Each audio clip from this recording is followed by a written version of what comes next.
فلا أقسم بمواقع النجوم وإنه لقسم لو تعلمون عظيم إنه لقرآن كريم في كتاب مكنون لا يمسه إلا المطهرون تنزيل من رب العالمين.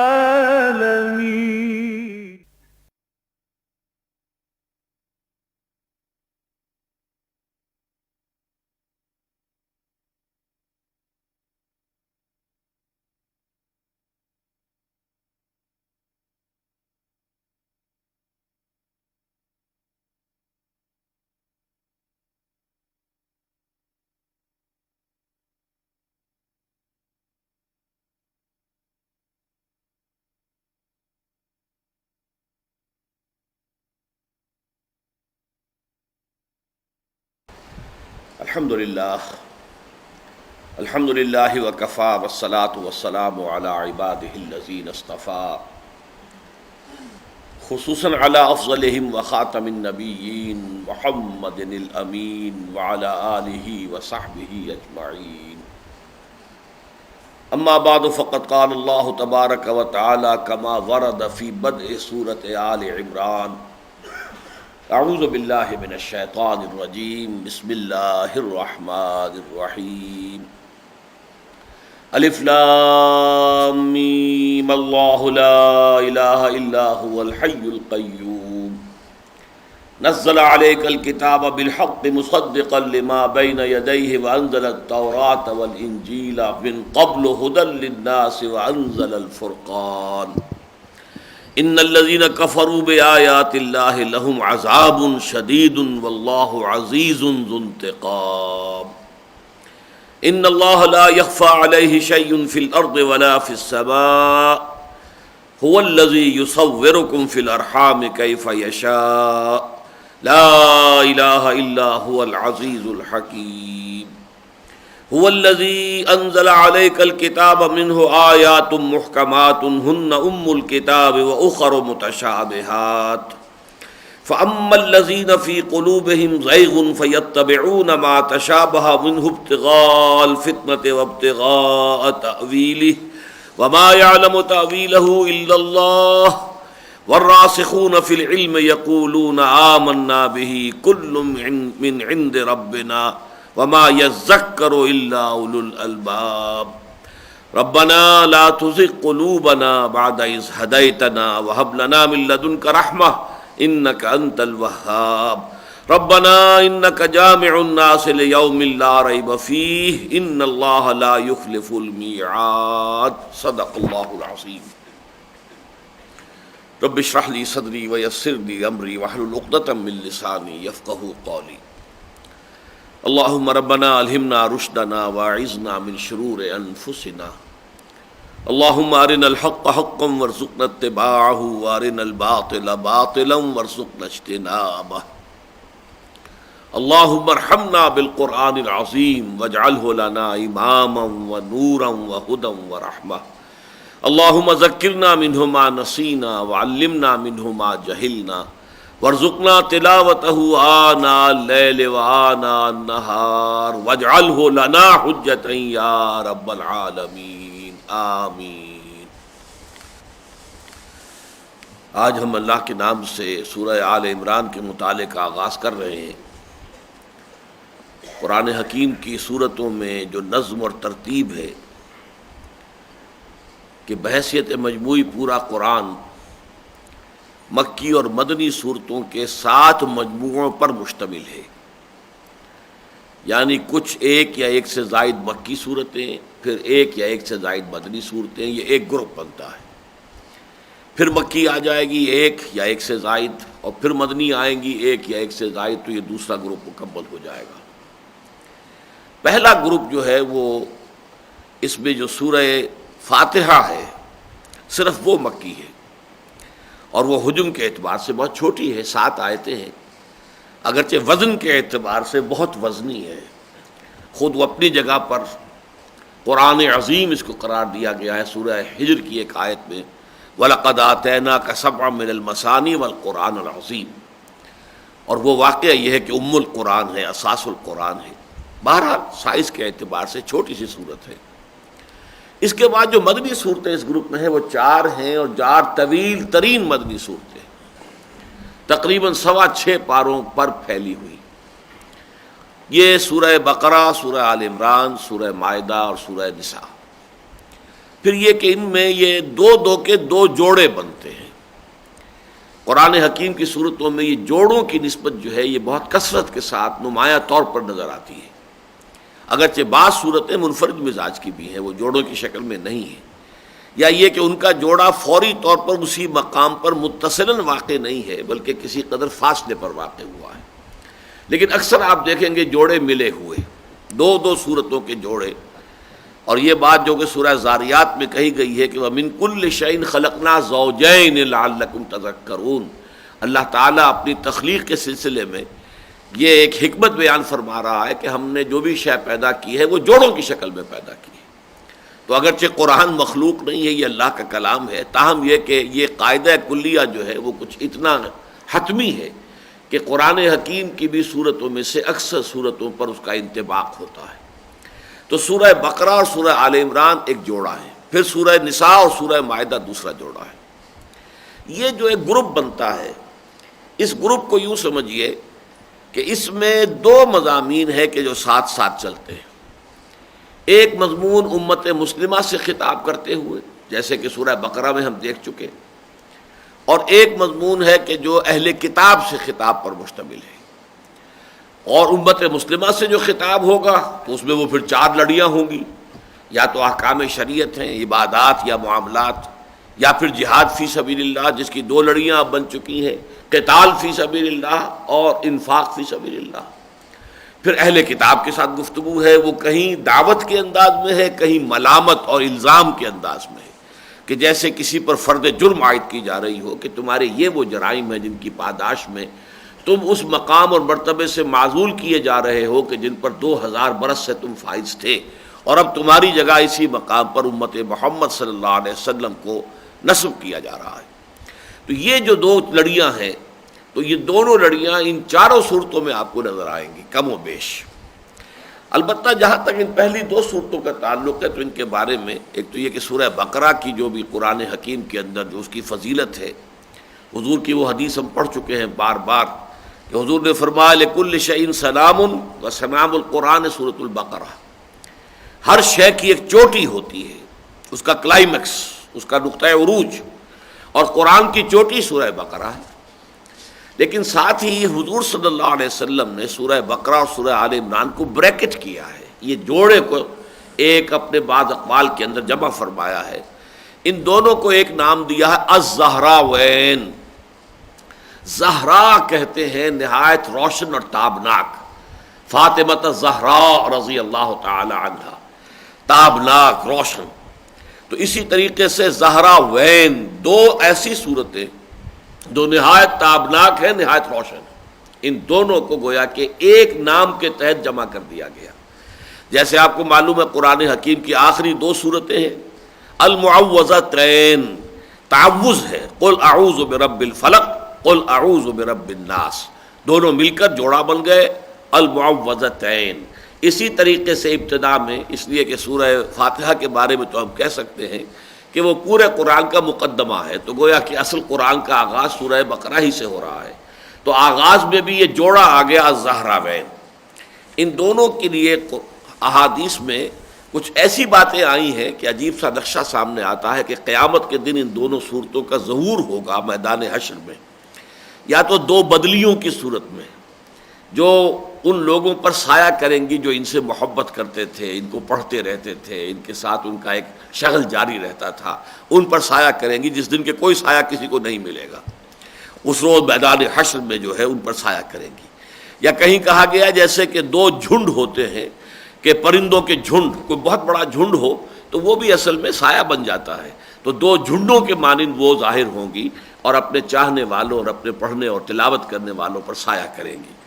میں وہ حدیث آپ کو سنا رہا ہوں، یہ مسلم شریف کی روایت ہے حضرت ابو امامہ باہلی رضی اللہ تعالی عنہ سے، قال سمعت رسول اللہ صلی اللہ علیہ وسلم یقول اقرأوا القرآن فإنه يأتي يوم القيامة شفيعا لأصحابه اقرأوا الزهراوين البقرة وآل عمران فإنهما تأتيان يوم القيامة كأنهما غمامتان أو غيايتان أو كأنهما فرقان من طير صواف تحاجان عن صاحبهما۔ حضور نے ارشاد فرمایا، مسلم شریف کی روایت ہے، قرآن پڑھا کرو اس لیے کہ وہ قیامت کے دن وہ شفیع بن کر آئے گا، گواہ بن کر اور سفارشی بن کر آئے گا ان لوگوں کے لیے کہ جو قرآن سے محبت کرنے والے تھے اور قرآن کو پڑھا کرتے تھے۔ پھر آپ نے دوبارہ فرمایا اقرأوا الزہراوین، خاص طور پر دو نہایت تابناک اور روشن صورتوں کی تلاوت کیا کرو، قرات کیا کرو، البقرہ و آل عمران۔ یہ دو صورتیں کون سی ہیں زہراوین؟ سورۃ البقرہ اور سورۃ آل عمران۔ فإنہما تأتیان یوم القیامہ، اس لیے کہ وہ ظاہر ہوں گی قیامت کے دن، کأنہما غمامتان او غیایتان، دونوں کے ایک ہی معنی ہے، گویا کہ وہ دو بدلیاں ہیں، دو بادلوں کے ٹکڑے ہیں، او کأنہما فرقان من طیر صواف، اور یا ایسے ہوں گی جیسے کہ یہ دو جھنڈ ہیں پرندوں کے کہ جو بالکل ایک جھنڈ کی شکل میں آئے ہیں، اور ان کا تحاجان عن صاحبہما، اور یہ دونوں محاجہ کریں گے اللہ تعالیٰ کے ساتھ، جھگڑا کریں گے، اے اللہ یہ بندے تیرے جو ہیں یہ تو ہم سے بڑی محبت کرتے تھے، ہمیں پڑھا کرتے تھے، ہماری تلاوت کرتے تھے، راتوں کو کھڑے ہو کر ہمیں اپنے تہجد میں پڑھتے تھے، اے اللہ ان پر رحم فرما اور ان کی تمام خطاؤں سے درگزر فرما دے۔ تو تحاجان عن صاحبہما۔ ایک اور روایت ہے کہ جو مسلم شریف میں بھی ہے، ترمذی میں بھی، حضرت نواس بن سمعان رضی اللہ تعالی عنہ سے، قال سمعت رسول اللہ صلی اللہ علیہ وسلم یقول یؤتی یوم القیامت بالقرآن واہلہ الذین کانوا یعملون بہ فی الدنیا، قیامت کے دن لائے جائے گا قرآن بھی اور وہ بھی کہ جو اس کے ماننے والے، پڑھنے والے، سمجھنے والے، عمل کرنے والے تھے۔ تقدمہ سورۃ البقرہ وآل عمران، اور ان کے آگے آگے آگے آگے آ رہی ہوں گی دو صورتیں، سورۃ البقرہ اور سورہ آل عمران۔ وضرب لهما رسول اللہ ثلاثۃ امثال ما نسیتہن بعد، تو یہ راوی کہتے ہیں کہ حضور نے پھر ان دونوں کے لیے تین مثالیں، تمثیلیں دیں جنہیں پھر اس کے بعد میں کبھی بھول نہیں سکا۔ قال کانہما غمامتان او ذلتان، حضور نے فرمایا کہ یا تو وہ دو بدلیوں کے مانند ہوں گی یا دو سائبانوں کے مانند ہوں گی، سوادان بینہما سوداوان بینہما شرق، دو بدلیاں ہوں گی جن کے جو سیاہ ہوں گی تاکہ پوری طرح وہ سایہ کر دیں اپنے نیچے لوگوں پر، یا دو جو ہیں وہ سائے ہوں گے پوری طریقے سے گھنے سائے، لیکن درمیان میں روشنی ہوگی، یعنی نظر آ جائے کہ یہ ایک خیمہ یہ، ایک خیمہ یہ ایک صورت ہے سورۃ البقرہ اور یہ دوسرا ہے وہ اور سورہ آل عمران ہے۔ سوداوان بینہما شرق او کانہما خرقان من طیر صواف تحاجان عن صاحبہما، اور یا ایسے ہوں گے جیسے پرندوں کے دو جھنڈ ہیں کہ جو پھر جھگڑا کریں گے اپنے لوگوں کے حق میں اور اللہ تعالیٰ کے ہاں شفاعت کریں گے، اللہ تعالیٰ سے ان کی مغفرت کی درخواست کریں گے۔ تو یہ دو صورتیں اس اعتبار سے جو ہے، ایک تو یہ ہمارے سامنے آیا کہ ان کی اپنی فضیلت اور ان کی عظمت کیا ہے، اور دوسری یہ کہ دونوں میں کچھ ایسا آپس کا ربط ہے گہرا کہ ان دونوں کو ایک نام زہراوین، ذلتان یا غمامتان، غیایتان، یا یہ کہ فرقان، یہ تمام جو ہے تسلیہ کے صیغے آ رہے ہیں، تو یہ دونوں کو بہت ہی جڑی ہوئی ہے۔ دوسری بات نوٹ یہ کیجئے کہ جس طریقے سے سورہ بقرہ دو حصوں میں منقسم تھی، پہلے حصے میں اصل رخ جو ہے خطاب کا وہ اہل کتاب میں سے بنی اسرائیل یہود کی طرف، دوسرے حصے میں خطاب اصلاً امت مسلمہ کی جانب، بعین ہی اسی طرح یہ سورہ مبارکہ بھی دو حصوں میں منقسم ہے، بلکہ وہاں تو آپ کو ایک فرق نظر آتا ہے کہ پہلا حصہ ہے اس کے اندر آیتیں کم ہیں، غالباً 123 ہیں، اور دوسرے حصے کے اندر آیتیں بہت زیادہ ہیں، 150 کے لگ بھگ ہیں، اگرچہ رکوع جو ہے وہ پہلے حصے کے اندر جو ہے وہ 18 ہیں اور دوسری میں وہ 22 رکوع ہے، نہیں بلکہ آیتیں جو ہیں دوسرے حصے میں کم ہیں، پہلے حصے میں زیادہ ہیں، یہ ایک توازن اس میں ہو گیا ہے. لیکن یہاں آپ دیکھیں گے کہ تقریباً مساوی ہے. 200 آیتیں کل ہیں، 101 آیتوں پر مشتمل ہے پہلا حصہ اور 99 آیات پر مشتمل ہے دوسرا حصہ. ادھر بھی 10 رکوع ہے، ادھر بھی 10 رکوع ہے، بالکل برابر کی تقسیم. پہلے حصے میں روح سخن زیادہ تر جو ہے وہ اہل کتاب کے دوسرے گروہ یعنی نصارہ کی طرف ہے، اگرچہ دونوں کے ساتھ بھی گفتگو ہے، یہود سے بھی نصارہ سے بھی، لیکن مین خطاب جو ہے وہ نصارہ سے ہے، اور دوسرے حصے میں تمام تر خطاب جو ہے وہ مسلمانوں سے ہے. پہلا حصہ جو ہے وہ پھر 3 حصوں میں منقسم ہے، سورہ بقرہ کے حصہ اول کی طرح. پہلے میں 31 آیات آتی ہیں، پھر 31 آیات، پہلے میں 32 ہیں، پھر 31 ہیں، پھر 38 آیات ہیں، یہ 101 بن جاتی ہیں. دوسرے حصے میں 2 رکوع پہلے، پھر 6 رکوع، پھر 2 رکوع، یہ جو 10 رکوع بنتے ہیں. اس طریقے سے تقسیم ہے، یہ گویا کہ ورٹیکلی ساری کی ساری تقسیم ہو رہی ہے.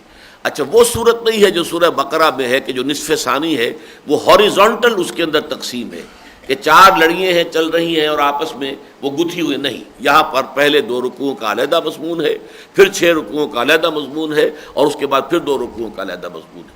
گویا کہ ساری تقسیم جو ہے ورٹیکل ہے. ایک اور بات نوٹ کیجئے کہ ان دونوں صورتوں کا آغاز حروف مقطعات الف لام میم سے ہوا ہے. ایک اور شے جو مشترک ہے وہ یہ ہے کہ ان دونوں صورتوں کے شروع میں قرآن مجید کی عظمت کا بیان ہے.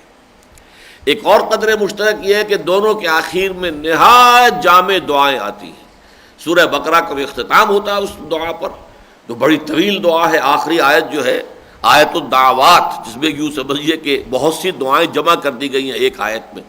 لیکن یہ کہ سورہ آل عمران کے آخری رکوع میں 3 ساڑھے 3 آیات پر پھیلی ہوئی دعا ہے، لیکن وہ بھی بہت عظیم دعا ہے، بہت جامع دعا ہے. تو بہت سی چیزیں ان میں قدر مشترک کے طور پر ہیں، وہ بعد میں ہم جب کہ تفصیلاً مطالعہ کریں گے تو وہ مضامین آتے رہیں گے. اس وقت اجمالاً تعارفاً صرف اس قدر جو ہے وہ کافی ہو جائے گا. اب ہم اس کا آغاز کر رہے ہیں. الف لام میم یہ حروف مقطعات ہیں، اور صرف چند باتیں ذہن میں تازہ کر لیجئے. قرآن حکیم کی 114 صورتوں میں سے 29 صورتوں کے شروع میں مقطعات آتے ہیں. 3 صورتوں کے شروع میں یہ صرف ایک حرف ہے، قاف، سورہ قاف، سورہ صاد، سورہ نون. لیکن 11 صورتوں کے شروع میں 2 ہیں. 13 صورتوں کے شروع میں 3 حروف آتے ہیں. 6 ان میں سے الف لام میم پر مشتمل. الف لام میم سے شروع ہونے والی 2 صورتیں تو یہ بالکل آغاز میں آ گئی، سورۃ البقرہ اور سورۃ آل عمران.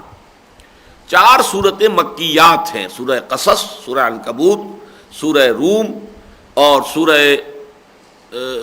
عنکبوت، سورہ روم، سورہ لقمان اور سورہ سجدہ. 4.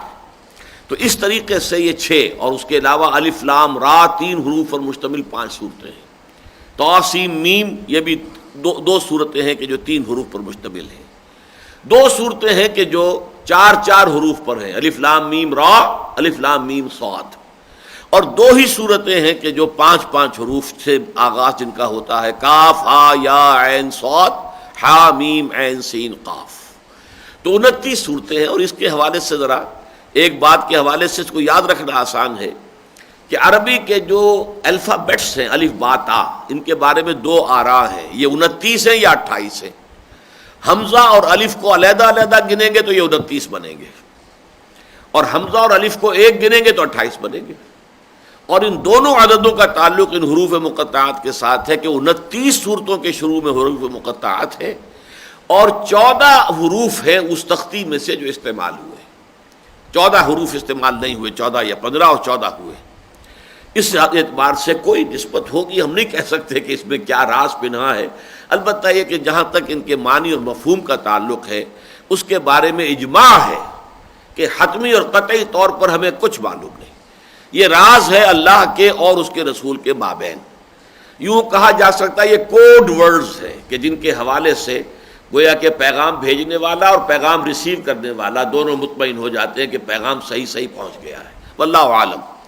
ویسے یہ کہ لوگوں نے اپنے اپنے طور پر ان کی تعبیرات کی ہیں مختلف جو ہیں اس پر. بہت سے لوگوں نے تو بہت ہی فلسفیانہ انداز میں اور بہت گہری کچھ وہ روحانی انداز میں ان حروف مقطعات کی جو ہے وہ تشریحات کی کوشش کی ہے. لیکن یہ تمام باتیں ایسی ہیں کہ جو صرف انفرادی آراء ہیں امت میں شرف قبول انہیں حاصل نہیں ہوا، یہاں تک کہ صحابی رسول جن کو خود حضور نے فرمایا حبر الامہ کہ یہ سب سے بڑے جو عالم ہیں میری امت کے اندر، اور جس کے لیے حضور نے دعا کی تھی اللہم فقہہ فی الدین وعلمہ التاویل، یعنی حضرت عبداللہ ابن عباس رضی اللہ تعالی عنہما کہ اللہ اسے اپنے کتاب کا علم عطا فرما، تعویل کا علم عطا فرما، دین کا فہم عطا فرما، انہوں نے بھی جو ایک رائے کہی ہے، بیان کی ہے، وہ رائے بھی قبول عام حاصل نہیں کر سکی۔ چنانچہ الف لام میم کے بارے میں ان کا کہنا یہ ہے کہ یہ ایک جملے کی اصل میں مخفف کیا گیا ہے، انا اللہ اعلم، انا ایک لفظ، اللہ دوسرا لفظ، عالم تیسرا لفظ۔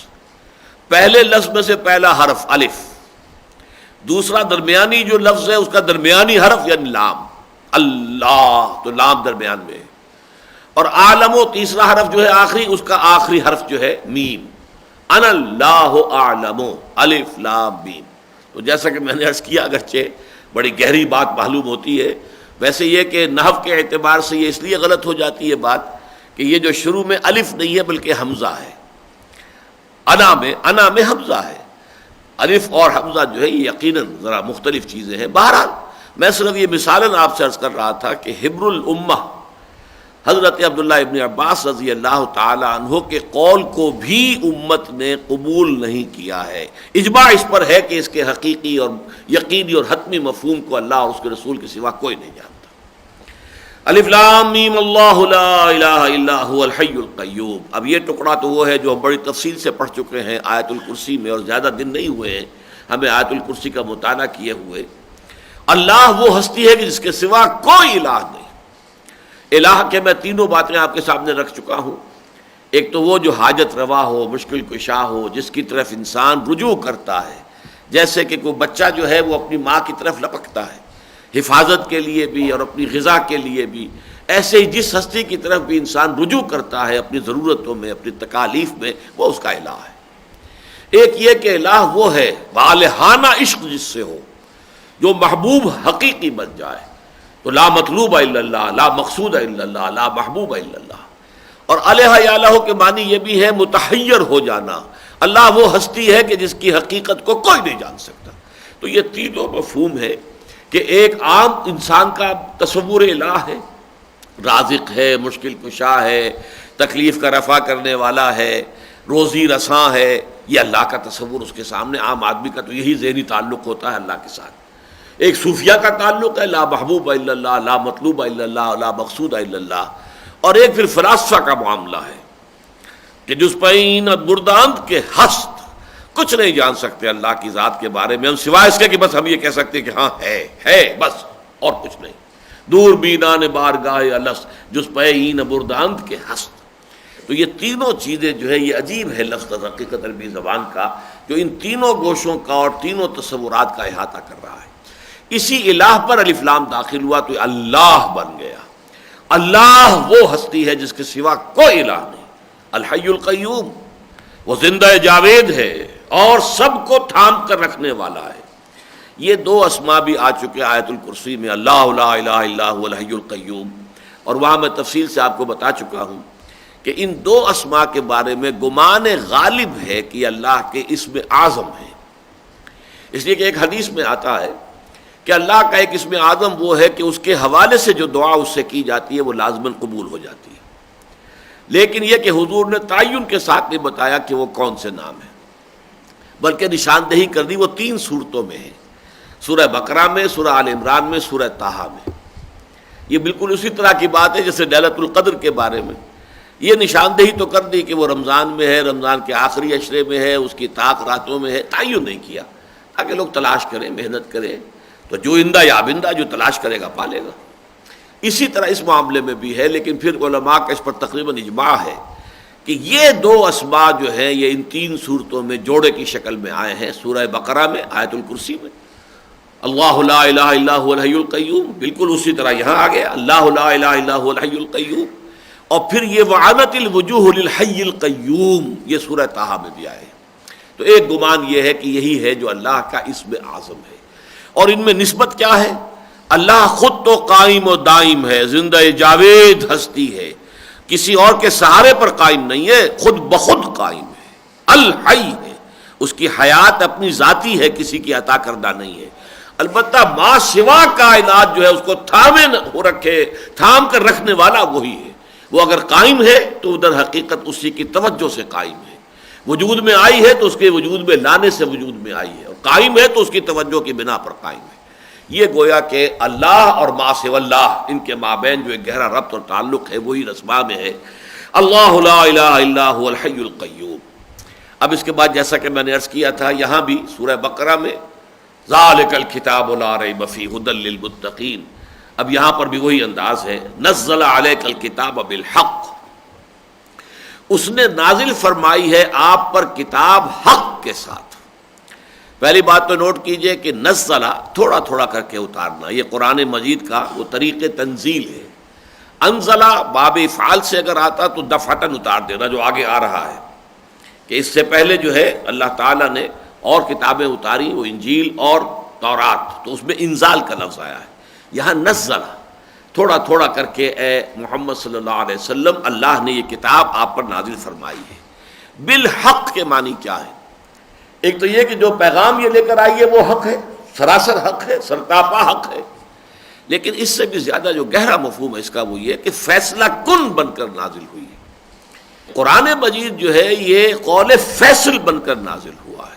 انہ لقول فصل وما ہوا بالہزل، یعنی یہ جو نازل ہوا ہے تو فیصلہ کن بات بن کر آیا ہے، اور یہ اب فیصلہ کرے گا ادھر یا ادھر، باطل کا بیڑا غرق ہوگا اور حق کا بول بالا ہوگا، یہ فیصلہ ہو کر رہے گا۔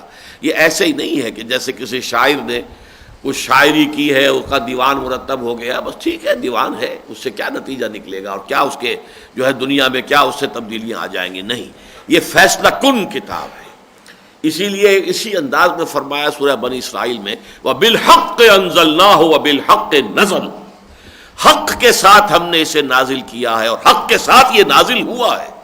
بڑا یہاں پر جو ہے خطابی انداز ہے، وَبِالْحَقِّ أَنزَلْنَاهُ وَبِالْحَقِّ نَزَلَ وَمَا أَرْسَلْنَاكَ إِلَّا مُبَشِّرًا وَنَذِيرًا، اے نبی ہم نے آپ کو نہیں بھیجا ہے مگر بشارت دینے والا اور نذیر خبردار کرنے والا بنا کر، باقی اصل فیصلہ کن شے یہ کتاب ہے قرآن جو آپ پر نازل کی گئی ہے۔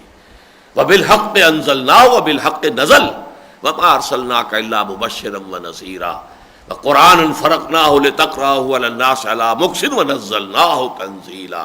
اس سے آگے کی آیات میں نہیں پڑھ رہا، وہ آیت سجدہ ہے، اور بڑی عظمت کے ساتھ جو بیان قرآن مجید کا سورہ بنی اسرائیل کے آخری رکوع میں بھی ہے۔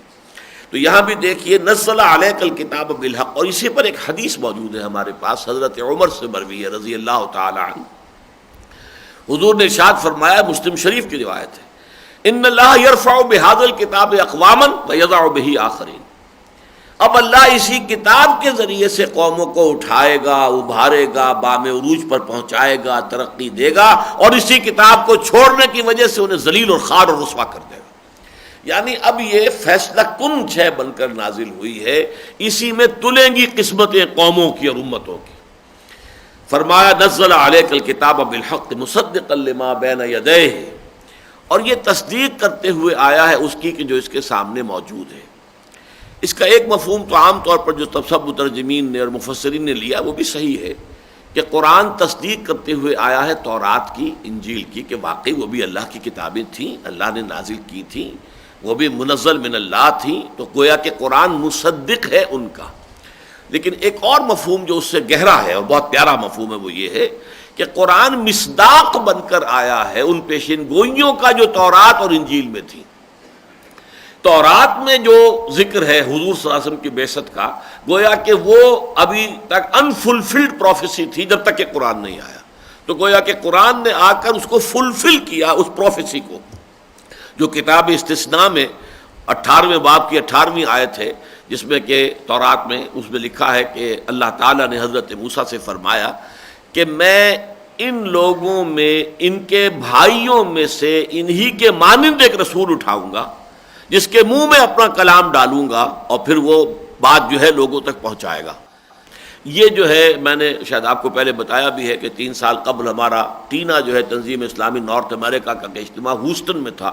یہ امریکہ کا، یونائٹڈ اسٹیٹس آف امریکہ کا جنوبی ساحل پر ایک شہر ہے بڑا۔ تو وہاں ہم نے ایک سیشن میں ایک عیسائی عالم اور ایک یہودی عالم کو بلایا تھا. تو یہودی عالم نے وہاں پر جب گفتگو کی اس سے مجھے کچھ حوصلہ ہوا کہ اس شخص میں کچھ حق کو ماننے کی صلاحیت ہے. اس نے کہا Islam is the ideal religion for the whole of humanity except Jews. اب یہ ڈنڈی وہ مار گیا کہ اسلام بہترین مذہب ہے پوری نوع انسانی کے لیے سوائے یہودیوں کے. تو وہ یہودی جو ہیں 1.5 ملین وہ علیحدہ اپنی 1.5 اینٹ کی مسجد بنائے رکھیں اس کے قول کے مطابق، باقی پوری نوع انسانی کے لیے وہ کہہ رہا ہے کہ اسلام بہترین مذہب ہے. تو میں نے بار ان سے پھر ایک ملاقات کی اور میں نے پھر کہا کہ اس ملاقات میں کہ یہ جو ڈیٹرانومی جو ہے کتاب استثناء، اس کے 18ویں باب کی 18ویں آیت کا آپ کیا مصداق سمجھتے؟ وہ چونک سا گیا کہ کیا ہے، وہ ذہن میں نہیں تھا. میں نے پھر تورات منگوائی بائبل، تو وہ سوچ میں پڑ گیا. اس نے یہ کہ یقیناً وہ کج بحثی نہیں کی، سوچ میں پڑ گیا کہ ہاں. اس نے میں نے کہا کہ یہ کہتے ان کے بھائیوں میں سے، ظاہر بات ہے کہ باقی تمام نبی جو ہے اولڈ ٹیسٹمنٹ کے وہ تو بنی اسرائیل ہی میں سے آئے ہیں نا، تو ان کے بھائیوں میں کا مطلب تو یہ ہے کہ وہ بنی اسماعیل میں سے ہونے چاہیے. تو ان کے بھائیوں میں سے ایک نبی اٹھاؤں گا جو تیرے مانند ہوگا، یعنی جیسے کہ حضرت موسیٰ کو شریعت دی گئی ایسے انہیں بھی شریعت دی جائے گی. جبکہ حضرت موسیٰ کے بعد جتنے نبی بھی بنی اسرائیل میں آئے انہیں کوئی شریعت نہیں دی گئی. پھر ان کے منہ میں اپنا کلام ڈالوں گا. تو حضرت موسیٰ کو تو تورات دی گئی تھی، تو لکھی ہوئی شکل کے اندر جو ہے کمانڈمنٹس تھے. حضور کا جو ہے وہ قلب کے اوپر قرآن نازل ہوا ہے اور حضور کے منہ سے وہ جو ہے کلام پاک صادر ہوا ہے جس کو کہ لوگوں نے سنا اور یاد کیا ہے. تو وہ سوچ میں پڑ گیا تھا. تو بہرحال یہ جو پیشن گوئیاں ہیں اور جو فارکلیٹ یا فارکلیت کی پیشن گوئی جو انجیل کے اندر ہے، ان کا مصداق بن کر قرآن نازل ہوا ہے. گویا کہ ان پیشن گوئیوں کو سچا ثابت کر رہا ہے قرآن اپنے وجود سے. وَأَنزَلَ التَّوْرَاةَ وَالْإِنجِيلَ مِن قَبْلُ، اور اس سے پہلے اللہ نے اتاری تھی تورات بھی اور انجیل بھی، ہدی للناس، لوگوں کے لیے ہدایت بنا کر. وَأَنزَلَ الْفُرْقَانَ، اور اتارا الفرقان. جہاں تک تو تورات اور انجیل کا تعلق ہے اس میں تو کسی اشتباہ کی بات نہیں ہے، نہ کسی وضاحت کی ضرورت ہے. الفرقان کے بارے میں البتہ وضاحت کی ضرورت ہے. بعض لوگوں نے تو ایک رائے ظاہر کی ہے جو بہت ہی بعید ہے، لیکن میں بیان کر رہا ہوں ایک معلوماتی دلچسپی کے طور پر، کہ اس سے مراد ہے زبور. اس لیے کہ ہم مانتے ہیں کہ 4 کتابیں ہیں جن پر ہمارا ایمان ہے، باقی صحیفے ہیں. کتابیں 4 شمار ہوتی ہیں، تورات، زبور، انجیل، قرآن. تو یہاں قرآن کا ذکر بھی ہو گیا، انجیل کا بھی ہو گیا، تورات کا بھی ہو گیا، تو گویا کہ چوتھی رہ گئی تھی زبور. تو شاید یہاں الفرقان سے مراد جو ہے وہ زبور ہو. لیکن اس کی بہت ہی صحیح اور بڑی یعنی قطعی قسم کی نفی کی ہے امام راضی رحمۃ اللہ علیہ نے، کہ اس کا سوال ہی پیدا نہیں ہوتا. اس لیے کہ زبور میں تو کوئی شریعت ہے ہی نہیں سرے سے، اور زبور تو صرف یہ ہے کہ اللہ تعالیٰ کے حمد کے نغمے ہیں، بس اس کے سوا کچھ بھی نہیں ہے. تو یہ بات بالکل صحیح ہے. ایک رائے یہ ہے کہ در حقیقت یہ فرقان سے مراد در حقیقت ان تینوں کتابوں کی طرف ذکر ہو رہا ہے، کہ ان تینوں کتابوں میں ایک طرف ہدایت بھی ہے اور فرقان بھی ہے. ہدایت اور فرقان ایک ہی شے کے 2 پہلو ہیں. ایک یہ کہ راستے کی آپ کو جو ہے وہ سوجھ بوجھ عطا ہو جائے کہ ادھر جانا ہے، ادھر نہیں جانا ہے، سیدھے جانا ہے، دائیں کی گلی میں نہیں مڑنا ہے اور آگے جائیں گے، اور آگے جا کر آپ کو ایک جو ہے وہ چوک ملے گا بتی والا، اس سے بائیں مڑنا. یہ ہدایت ہے جو ہو رہی ہے کہ یہ آپ کو راستے کے خد و خال بتائے جا رہے ہیں. ایک ہے وہ اندرونی سوجھ بوجھ جو انسان کو عطا کر دی جاتی ہے، بصیرت باطنی، کہ جس سے کہ حق اور باطل میں فرق کرنا. یہ قرآن ہو، تورات ہو، انجیل ہو، ان تینوں کا وصف یہ ہے کہ یہ ہدایت پر بھی مشتمل ہے، اور یہ تینوں ہی در حقیقت الفرقان بھی ہیں کہ حق و باطل میں امتیاز کی صلاحیت پیدا کرتے انسان کے اندر. ایک رائے یہ ہے کہ اس سے مراد معجزات ہیں. امام راضی رحمۃ اللہ علیہ نے اس کو زیادہ جو توجہ دی ہے اور یعنی ترجیح دی ہے کہ اس سے مراد الفرقان سے مراد ہے کسی شے کی حقانیت کو ثابت کر دینے والی شے.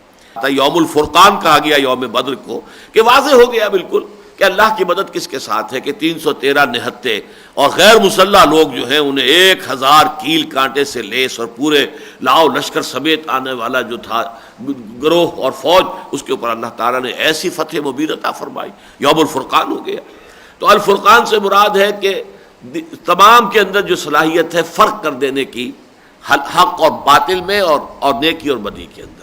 اور ایک یہ کہ یہ معجزات ہیں کہ جن سے کہ ثابت ہو جاتا ہے کہ کوئی شے، کوئی کتاب اللہ کی طرف سے نازل ہوئی ہے. بہرحال یہ مختلف آراء ہے.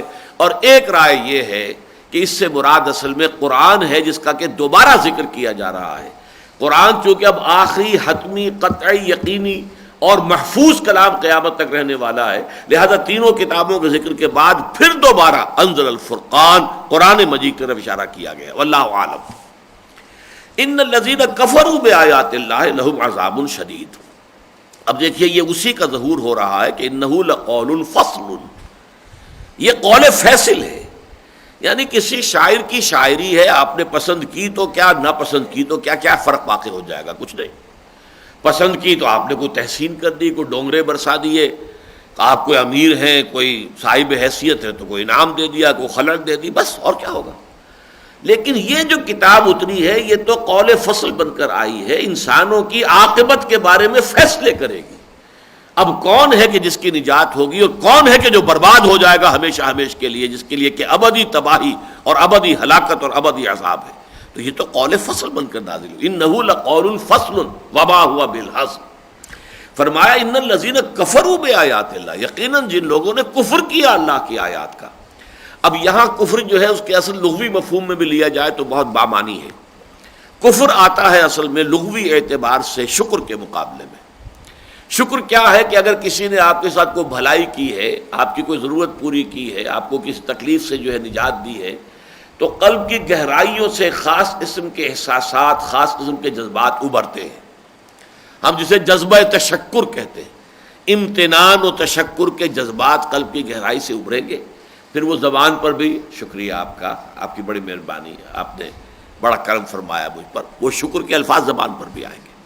تو یہ ہے، اس کے مقابلے میں اگر کسی شخص کے ساتھ آپ نے نیکی کی، بھلائی کی، لیکن اس کی طرف سے یہ جو فطرت جو ہے اتنی مسخ ہو چکی ہے، جیسے کوئی کنواں ہے جس کے اندر پانی اب خشک ہو چکا ہے، پانی نکل ہی نہیں رہا، اس طرح فطرت کا جو سوتے خشک ہو چکے ہیں کہ کسی محسن کے احسان پر اس کے اندر سے وہ جذبات ابھرتے ہی نہیں، یا ابھرتے ہیں تو وہ دبا دیتا، زبان سے ادا نہیں کرتا، ماننے کو تیار نہیں ہوتا، اپنے تکبر کی وجہ سے اور اپنے عجب کی وجہ سے ماننے کو تیار نہیں ہوتا کہ اپنے محسن کا شکریہ ادا کرے۔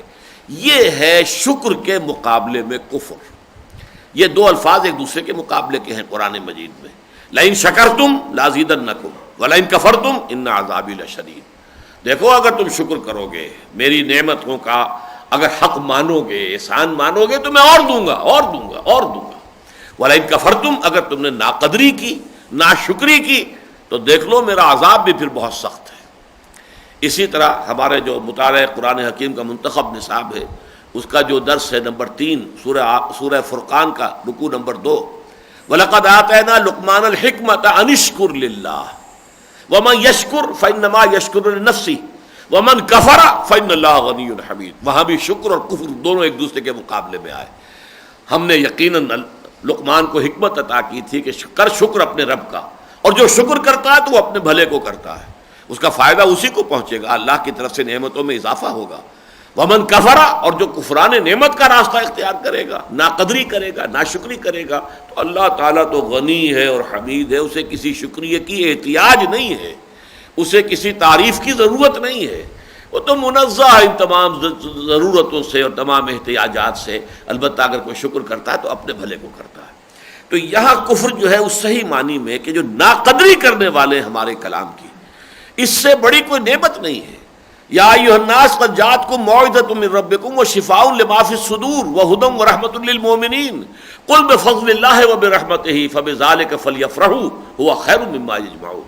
اے لوگو، تمہارے پاس تمہارے رب کی طرف سے نصیحت بھی آ گئی، تمہارے سینوں کے اندر، تمہارے دلوں میں جو روگ ہیں ان کی دوا بھی آ گئی، ہدایت بھی آ گئی، رحمت بھی آ گئی۔ قرآن ان چاروں چیزوں کے مجموعے کا نام ہے۔ اور دیکھو یہ اللہ تعالیٰ کے فضل و کرم اور اس کے احسان و انعام کا بہت بڑا مظہر ہے، اور یہ در حقیقت ان تمام چیزوں سے کہیں بڑھ کر قیمتی ہے جو تم جمع کرتے۔ تو یہ قیمتی شے ہے۔ اب جو اس قیمتی شے کی ناقدری کریں گے، اس ناقدری کی انتہائی شکل ہے انکار کر دینا، نہیں مانتے، یہ کلام ہے ہی نہیں اللہ کا، یہ تو انہوں نے خود گھڑ لیا ہے۔ یہ گویا کہ اور بلکہ قرآن مجید میں جب دو لفظ آتے ہیں ایک دوسرے کے ساتھ جڑ کر، وَالَّذِينَ كَفَرُوا وَكَذَّبُوا بِآيَاتِنَا، وہاں کفر جو ہے یہ بنیادی مفہوم ہے، ناقدری کرنا، ناشکری کرنا، اور جھٹلانا جو ہے یہ گویا کہ چوری اور سینہ زوری، یہ سینہ زوری ہو گئی، نہیں نہیں نہیں، یہ ہے ہی نہیں اللہ کا کلام، یہ غلط کہہ رہے ہیں، یہ انہوں نے خود گھڑ لیا، یہ تکذیب ہے۔ ایک ہے کفر، ایک ہے تکذیب۔ وَالَّذِينَ كَفَرُوا وَكَذَّبُوا بِآيَاتِنَا، یہ دو الفاظ جب جڑ کر آتے ہیں تو اس طریقے سے اپنے مفہوم کی تکمیل کرتے ہیں. ان الذین کفروا بآیات اللہ لہم عذاب شدید، ان کے لیے ہے عذاب بہت سخت. واللہ عزیز ذو انتقام، اللہ زبردست ہے اور انتقام لینے والا ہے. اللہ تعالیٰ کی شان جہاں یہ ہے کہ وہ غفار بھی ہے، ستار بھی ہے، ودود بھی ہے، کریم بھی ہے، سب ساری شان، غفور بھی ہے، لیکن ساتھ ہی عزیز ذو انتقام، زبردست انتقام لینے والا ہے. اس کا انتقام بھی بہت شدید ہے.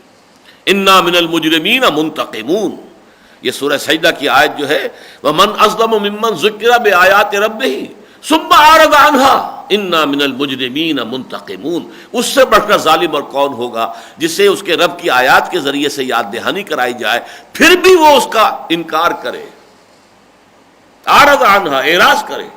ایسے مجرموں سے تو ہم یقیناً انا من المجرمین منتقمون، یہ تو وہ مجرم ہیں جن سے انتقام لے کر رہیں گے ہم. ان اللہ لا یخفی علیہ شیء فی الارض ولا فی السماء، یقیناً اللہ پر کوئی شے مخفی نہیں ہے، نہ زمین میں اور نہ آسمانوں میں. ہر شے آن واحد کی طرح اس کے سامنے ہے، اس کے لیے نہ کوئی ماضی ہے، نہ حال ہے، نہ مستقبل ہے. آن واحد، پیور ڈیوریشن، ایبسولوٹ ٹائم، جس میں یہ ماضی حال مستقبل کی تقسیم نہیں ہے. مستقبل تمہارے لیے بہت دور کی شے ہے، اللہ فرماتے ہیں ہمارے سامنے ہے. انہم یرونہ بعیدا ونراہ قریبا، یہ تو دیکھ رہے ہیں اس کو بہت دور بہت دور بہت دور، ہم تو اسے اپنے بالکل سامنے دیکھ رہے ہیں، ہمارے تو قریب موجود ہے. تو یہ اللہ تعالیٰ کا وہ علم ہے. ان اللہ لا یخفی علیہ شیء فی الارض ولا فی السماء هو الذی یصورکم فی الارحام کیف یشاء، وہی ہے جو تمہاری تصویر بناتا ہے، نقشہ کشی کرتا ہے رحموں کے اندر، تمہاری ماؤں کے پیٹوں کے اندر جیسے چاہتا ہے.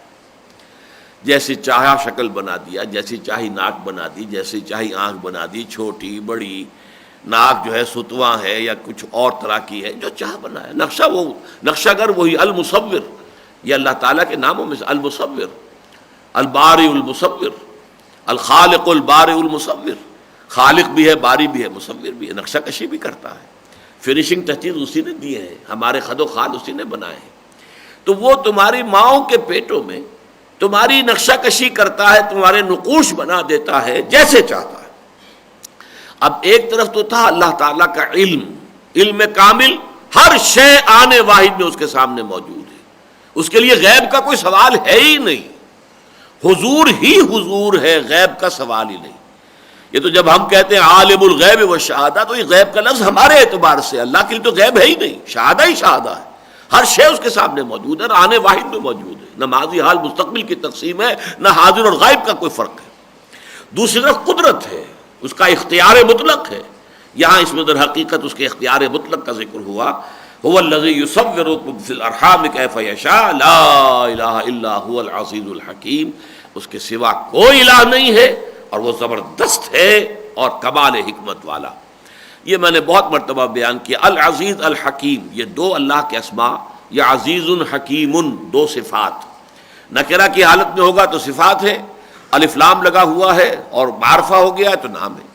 یہ جوڑا بہت کثرت سے قرآن مجید میں آیا ہے، اور اسی طریقے سے دونوں اسماء کو جڑواں شکل میں، تاکہ یہ حقیقت واضح ہو جائے کہ اللہ تعالیٰ کا ایک طرف اختیار مطلق ہے، جو چاہے کرے.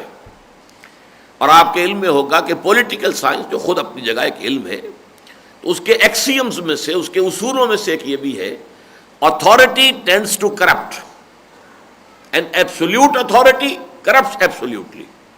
جہاں کہیں اختیار ہوگا وہاں کرپشن کا امکان پیدا ہو جائے گا. ٹینڈنسی ہے اختیار میں، ٹینڈنسی ہے، رجحان ہے، میلان ہے کرپٹ ہو جانے کا، بے راہ ہو جانے کا. اور جہاں اختیار مطلق ہو پھر تو وہ مطلق کرپٹ ہو جائے گا، مطلق بے راہ ہو جائے گا.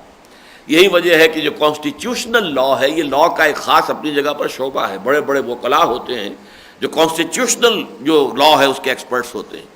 اس میں یہی چیز ہوتی ہے کہ جہاں کہیں بھی کسی ہستی کے ساتھ آپ نے اختیارات رکھ دیے ہیں، وہاں اسی درجے کے چیکس اینڈ بیلنسز بھی ہونے چاہیے، یہ اختیار غلط استعمال نہ ہو جائے.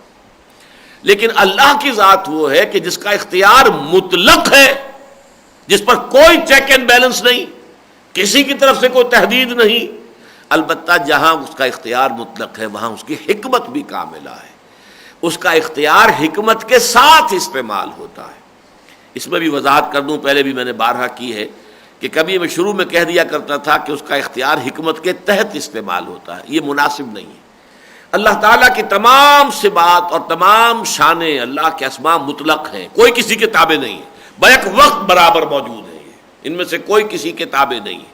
لہذا یہ کہنا صحیح نہیں ہے کہ اس کا اختیار اس کی حکمت کے تابع ہے، بلکہ یوں کہیں گے ساتھ ہے۔ جہاں ایک طرف اس کا اختیار مطلق ہے وہیں اس کی حکمت کاملہ بھی جو ہے وہ اس کے ساتھ موجود ہے، لہذا اس کے غلط استعمال ہونے کا کوئی امکان نہیں۔ هو الذی انزل علیک الکتاب منہ آیات محکمات ہن ام الکتاب واخر متشابہات۔ اب یہ بہت اہم مسئلہ ہے قرآن مجید کے بارے میں جو یہاں بیان ہو رہا ہے، وہی ہے کہ جس نے اتاری ہے یہ کتاب اے محمد آپ پر، جس میں کچھ آیتیں تو ہیں محکم جو اصل کتاب کی جڑ ہیں، اساس ہیں، بنیاد ہیں، واخر متشابہات، اور دوسری ہیں جو متشابہ ہیں۔ قرآن حکیم کی آیات کی ایک تقسیم یہ ہے جو یہاں ہو رہی ہے، یہ یوں نہ سمجھیے کہ تمام آیات یا اس یا اس کیٹیگری میں چلی جائیں گی، نہیں، بلکہ یہ خاص اعتبار سے ان دو کیٹیگریز کو ایک دوسرے کے مقابل لایا گیا۔ ایک وہ آیات ہیں کہ جن کا مفہوم بالکل واضح ہے، جن میں کسی شک و شبے کی گنجائش نہیں، کوئی اشتباہ وارد ہوتا ہی نہیں، اور ایک وہ آیات ہیں کہ جن کے ایگزیکٹ مفہوم کے تعین کے اندر دقت آتی ہے۔ اب یوں سمجھیے کہ کیوں ہے اور کیسے ہے، اور اس میں تقسیم کی بنیادی جو ہے وہ بنیاد کیا ہے، بنیادی وجہ کیا ہے۔ دیکھیے مثلا آیات محکمات میں اجماع ہے کہ تمام آیات احکام جو ہیں وہ آیات محکمات ہیں، یہ کرو یہ نہ کرو، یہ حلال یہ حرام، یہ واجب یہ فرض، یہ محکمات ہیں، اس لیے کہ سارے دین کی جڑ بنیاد یہی تو ہے نا۔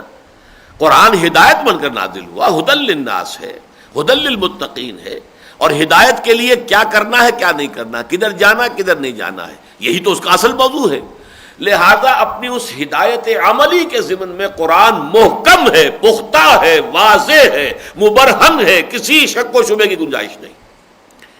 البتہ قرآن مجید اس عالم غیب کی بھی خبریں دیتا ہے جس کا ہمیں کوئی اندازہ نہیں، ہمارا کوئی تجربہ نہیں، وہ ایک بالکل جدا عالم ہے، عالم غیب۔ فرشتے ہیں کیسے ہیں، کس طرح کے، ہم نہیں جان سکتے، وہ ایک ایسا عالم ہے جس کا ہمیں کوئی تجربہ ہوا ہی نہیں۔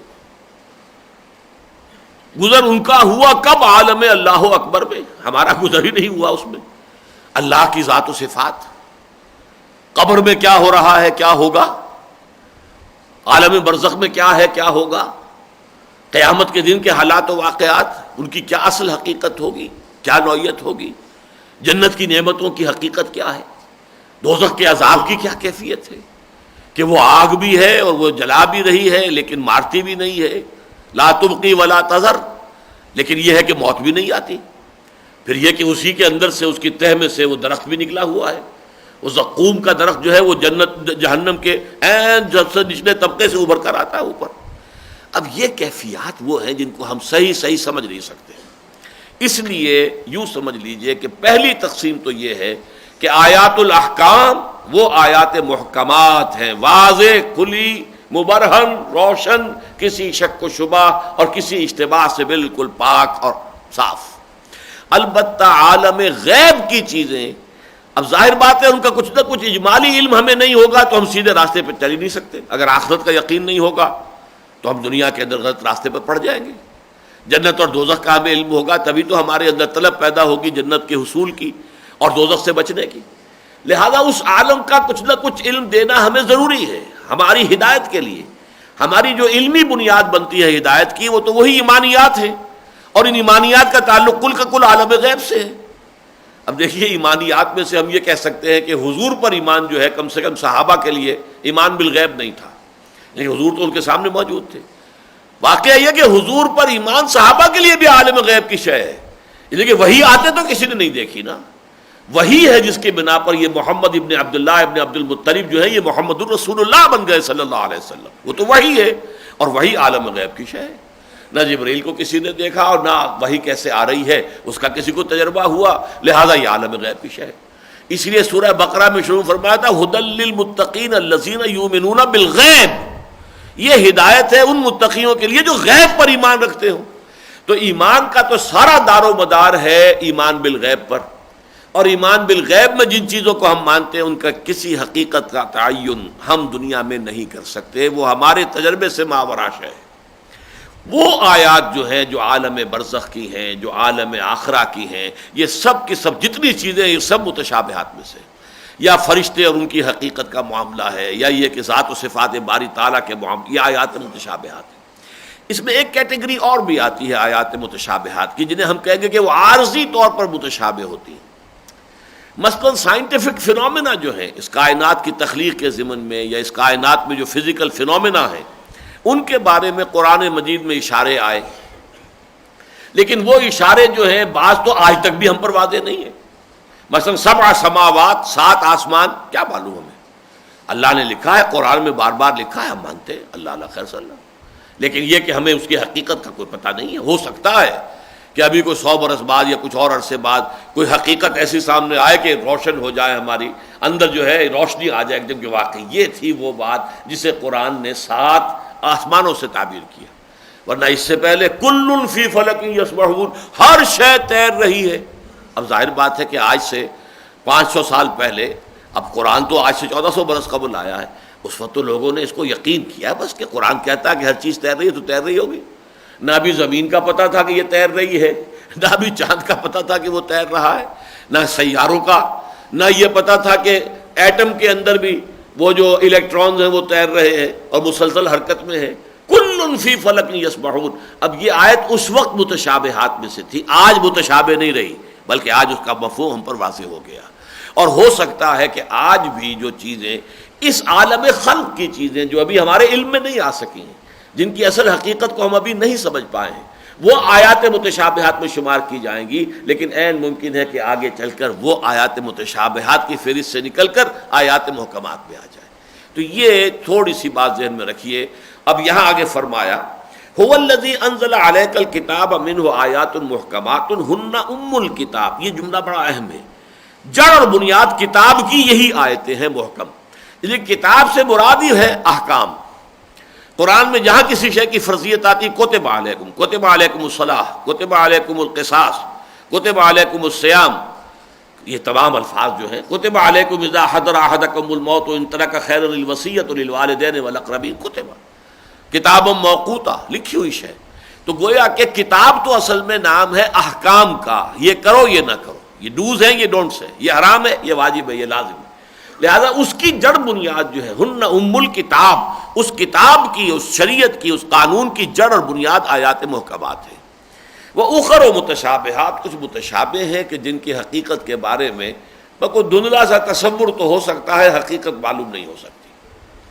فَأَمَّا الَّذِينَ فِي قُلُوبِهِمْ زَيْغٌ، یہ ہے اصل بات۔ تو وہ لوگ کہ جن کے دلوں میں کجی ہوتی ہے، فَيَتَّبِعُونَ مَا تَشَابَهَ مِنْهُ ابْتِغَاءَ الْفِتْنَةِ وَابْتِغَاءَ تَأْوِيلِهِ، تو وہ درپے ہوتے ہیں اس میں سے متشابہات کے، تاکہ معلوم کریں ان کی تعویل اور پیدا کریں فتنہ۔ جن کے دلوں میں کجی ہوتی ہے وہ آیات متشابہات پر غور بھی کر رہے ہیں، لکھ بھی رہے ہیں مضامین اور مقالے اور یہ اور وہ، اس کا یہ مفہوم ہے، اس کا یہ مفہوم لوگوں نے نہیں سمجھا، تو ہمارے اسلاف جو ہیں وہ تو کودن تھے، پاگل تھے، کچھ بات سمجھا ہی نہیں ہے۔ یہ سب فتنہ جو بھی اٹھا ہے آج تک وہ اسی انداز سے اٹھتا ہے کہ کچھ چیز آج مجھے معلوم ہوئی ہے، اس سے پہلے کسی کو معلوم نہیں تھی۔ خاص طور پر جو احکام شریعت کے بارے میں یہ بات کہے تو گویا کہ سمجھ لیجئے کہ اس سے بڑا فتنہ اور کوئی شخص نہیں۔ لیکن احکام کے سارا دار و مدار جو اتصال کے ساتھ ہے، حضور سے متصل ہیں دور صحابہ، پھر دور صحابہ سے دور تابعین، احکام جو ہے مسلسل منتقل ہوتے چلے آ رہے ہیں۔ تو یا تو آپ ساری امت کو جو ہے رائٹ آف کر دیجئے، ہمارے اسلاف سب کے سب پاگل تھے، بے وقوف تھے، احمق تھے، کودن تھے یا بدنیت تھے، تو یہ بات جو ہے معاذ اللہ ثم معاذ اللہ ثم معاذ اللہ۔ تو یہ تسلسل جو ہے شریعت کا، یہ در حقیقت یہ جو لوگ تو اصل میں چاہتے ہیں ہدایت، وہ تو ان میں زیادہ اہمیت سے کے ساتھ توجہ دیں گے، اس پر غور کریں گے، لیکن جن کے دلوں میں کجی ہوتا، عجب ہوتا ہے، کوئی نئی بات کہوں، کوئی ایسی بات کہوں ڈنکا بج جائے کہ فلاں شخص جو ہے واقعی صاحب اس نے جو بات کہی ہے وہ تو آج تک کسی نے کہی نہیں تھی۔ یہ لوگ جو ہے متشابہات کے پیچھے لگے رہیں گے، چکر میں رہیں گے۔ ابتغاء، قرآن مجید پہلے کہہ رہا ہے ابتغاء الفتنہ، چونکہ زیغ ہے دلوں کے اندر، کجی ہے، تو نیت ان کی جو ہے فتنہ اٹھانا ہے، فتنہ پیدا کرنا ہے۔ تکبر سب سے بڑا فتنہ ہے، عجب سب سے بڑا فتنہ ہے، سب سے زیادہ مہلک بیماری عجب ہے۔ ثلاث منجیات و ثلاث مہلکات، تین چیزیں ہیں کہ جو نجات دینے والی ہیں، اور تین چیزیں وہ ہیں کہ جو ہلاک کرنے والی ہیں، اور ہلاک کرنے والوں میں اعجاب المرء بنفسہ وہی اشدہن، ایک ہے انسان کا اپنے آپ کو کچھ جاننا، عالم اور بڑا فقیہ اور بہت فلسفی اور بہت حکیم اور دانا انسان سمجھنا، بہت بڑا دانشور جاننا، اور فرمایا یہ سب سے زیادہ مہلک شے ہے، یہ تکبر سے بھی بڑھ کر اور جو ہے اور حب مال سے بھی بڑھ کر یہ چیز جو ہے در حقیقت عجب جو ہے یہ گویا کہ سب سے زیادہ ہلاکت خیز ہے۔ تو وہ معاملہ جب ہوتا ہے دل میں تو فتنہ آدمی تلاش کرتا ہے، اور اس کے لیے پھر وہ آیات متشابہات کی درپے ہوتا ہے۔ وما یعلم تاویلہ الا اللہ، جبکہ ان کی اصل حقیقت کو کوئی نہیں جانتا سوائے اللہ کے۔ ان کی اصل حقیقت تو ہم بھی جان لیں گے، کب؟ جبکہ ہم اس عالم غیب میں داخل ہو جائیں گے، قبر میں جائیں گے تو قبر کی حقیقت منکشف ہو جائے گی، عالم برزخ کے حقائق جو ہے 14 طبق روشن ہو جائیں گے۔ آج ہم کچھ نہیں کہہ سکتے، بس سوائے اس کے کہ اجمالاً جو کہہ دیا حضور نے، جو خبر دی ہے کسی صحیح جو ہے حدیث میں آ گئی، قرآن میں آ گئی، مانیں گے، آمنا و صدقنا، اللہ اللہ خیر صلی اللہ۔ لیکن اجمالی ایمان ہوگا، اس کی بھی تفصیل میں جائیں گے تو یہ جو اب حیات النبی کا مسئلہ چھڑا ہوا ہے، جس کی وجہ سے وہ آپ سمجھیے کہ دیوبندی دو حصوں میں تقسیم ہو چکے ہیں اور ایک دوسرے کو کافر قرار دے رہے ہیں، حیاتی بھی اور مماتی بھی، اور یہ لوگ جو ہے ان کا درمیان ایسی ایسی بحثیں اور ایسے مناظرے ہو رہے ہیں کہ جیسے کہ بریلوی اور دیوبندیوں کے درمیان کبھی ہوا کرتے تھے، اب تو وہ سلسلہ ختم ہو گیا، اب مناظرے ان کے مابین ہو رہے ہیں۔ تو یہ سارے فتنے کیوں پیدا ہوتے ہیں کہ آپ نے ان جو امور غیبی ہیں ان کے ضمن میں جو اجمالی علم آپ کو دیا گیا ہے اس پر اکتفا نہیں کی، بلکہ اس کے بارے میں تعین کرنے کے لیے، تفاصیل معین کرنے کے اندر جو ہے آپ نے اختلافات پیدا کر دیے۔ والراسخون فی العلم، اور وہ لوگ جو واقعتاً علم میں رسوخ رکھنے والے، گہرائی اور پختگی، وہ یہ کہتے ہیں آمنا بہ کل من عند ربنا، ہم اس پر ایمان لائے، یہ سب کا سب ہمارے رب کی طرف سے ہے۔ آیات محکمات بھی ہمارے رب کی طرف سے ہیں اور متشابہات بھی۔ ہم تو قرآن کو مانتے ہیں، قرآن میں جو کچھ ہے ہم اسے مانتے ہیں، یا حدیث صحیح میں جو کچھ حضور نے فرما دیا ہم اسے تسلیم کرتے ہیں۔ باقی یہ کہ اس عالم غیب کی باتوں میں سے کسی کی تفصیل میں ہم جانے کو تیار نہیں، ورنہ تو جنت کی نعمتیں قرآن مجید میں بے شمار بیان ہوئی ہیں، اور ساتھ ہی سورہ سجدہ میں بھی فرمایا فَلَا تَعْلَمُ نَفْسٌ مَّا أُخْفِيَ لَهُم مِّن قُرَّةِ أَعْيُن، کسی انسان کے علم میں ہی نہیں ہے کیا کیا ان کے لیے اللہ تعالیٰ نے اپنے جنتی لوگوں کے لیے ان کی آنکھوں کی ٹھنڈک کا کیا کیا سامان فراہم کیا، کوئی نہیں جانتا۔ اور حدیث میں بھی آ گیا مَا لَا عَيْنٌ رَأَتْ وَلَا أُذُنٌ سَمِعَتْ وَمَا خَطَرَ عَلَىٰ قَلْبِ بَشَرٍ، وہ نعمتیں وہ ہیں جو نہ کسی آنکھ نے دیکھی، نہ کسی کان نے سنی، نہ کسی انسان کے دل پر ان کا کوئی احساس بھی وارد ہوا۔ اب یہ ہے چیزیں کہ جو ہم مانیں گے اجمالاً، آمنا بہ کل من عند ربنا، یہ سب ہمارے رب کے پاس سے آیا ہوا کلام ہے قرآن مجید، یہ تو ابتدا سے انتہا تک اس کا کلام ہے، ہم اس پر ایمان لائے۔ وما یذکر الا اولو الالباب، اور نہیں نصیحت اخذ کرتے مگر وہی جو ہوش مند ہیں، عقل مند ہیں۔ لب کہتے ہیں کسی چیز کے اصل جوہر کو، اس کا اصل جوہر جو ہے، انسان کا اصل جوہر اس کی عقل ہے۔ اولو الالباب الذین یعقلون، یہ گویا کہ ان دونوں کو مترادف سمجھنا چاہیے۔ سورہ بقرہ میں جس مقام پر الذین یعقلون آیا ہے، لقوم یعقلون، یہ آیت الآیات یاد کیجئے، وہی مقام جب سورہ آل عمران میں آئے گا تو وہاں اولو الالباب آئے گا، ان فی خلق السماوات والارض واختلاف اللیل والنہار لآیات لأولی الالباب۔ تو وہ لب والے ہوش مند لوگ، عقل مند لوگ جو ہیں، اصل نصیحت تو وہی اخذ کرتے ہیں۔ بارک اللہ لی ولکم فی القرآن العظیم ونفعنی وإیاکم بالآیات والذکر الحکیم۔